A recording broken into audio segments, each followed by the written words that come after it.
नमस्कार दोस्तों, आज हम बात करेंगे उस रहस्यमयी विषय पर। ट्विन फ्लेम्स कहां से आते हैं, उनका कार्मा क्या होता है और क्या 3D दुनिया में उनकी शादी सच में पॉसिबल है। ट्विन फ्लेम्स कहां से आते हैं?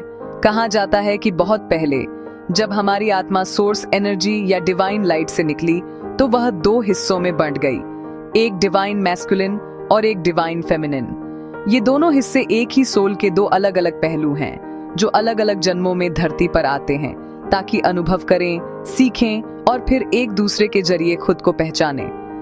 ट्विन फ्लेम्स किसी रोमांटिक फैंटेसी से ज्यादा हैं, वे आत्मा के विकास की यात्रा हैं। ट्विन फ्लेम्स का कार्मा और पर्पस। ट्विन फ्लेम्स का रिश्ता आसान नहीं होता क्योंकि दोनों में एक दूसरे का प्रतिबिंब छिपा होता है। जो तुम्हारे अंदर अधूरा है वो तुम्हारे ट्विन के जरिए ट्रिगर होता है। ये पेनफुल होता है, लेकिन यही तुम्हारी सोल ग्रोथ का असली रास्ता है।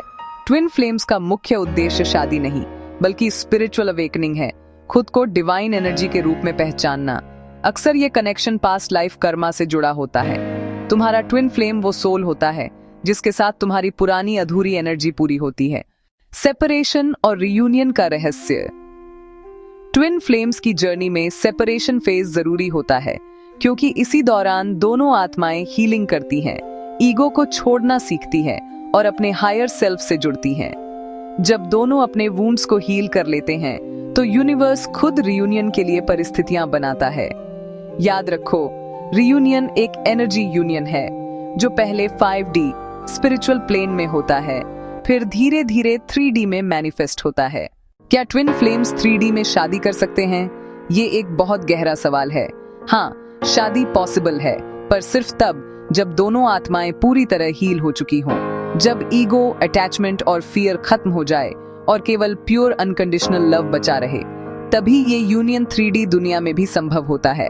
लेकिन अगर कोई एक ट्विन अभी भी लेसन में है तो यूनिवर्स उस यूनियन को डिले करता है क्योंकि ट्विन फ्लेम जर्नी किसी रिलेशनशिप से ज्यादा आत्मा की जागृति की यात्रा है। सारांश, समरी। ट्विन फ्लेम्स एक ही आत्मा के दो हिस्से हैं जो अलग होकर सीखते हैं, बढ़ते हैं और फिर डिवाइन टाइमिंग पर एक हो जाते हैं। उनका कनेक्शन इतना पावरफुल होता है कि टाइम, डिस्टेंस या डेथ भी उसे मिटा नहीं सकता। तो अगर तुम अपने ट्विन फ्लेम जर्नी पर हो, ट्रस्ट रखो, सरेंडर करो और अपने अंदर की एनर्जी को हील करो।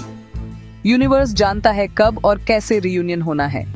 याद रखो, ट्विन फ्लेम जर्नी शादी का वादा नहीं, आत्मा की यात्रा है। और जब तुम खुद से प्यार करना सीख जाओगे तभी सच्चा डिवाइन यूनियन संभव होगा। अगर ये वीडियो तुम्हें गहराई से कनेक्ट हुआ हो तो सब्सक्राइब करो, लाइक करो और कमेंट में लिखो, थैंक यू यूनिवर्स।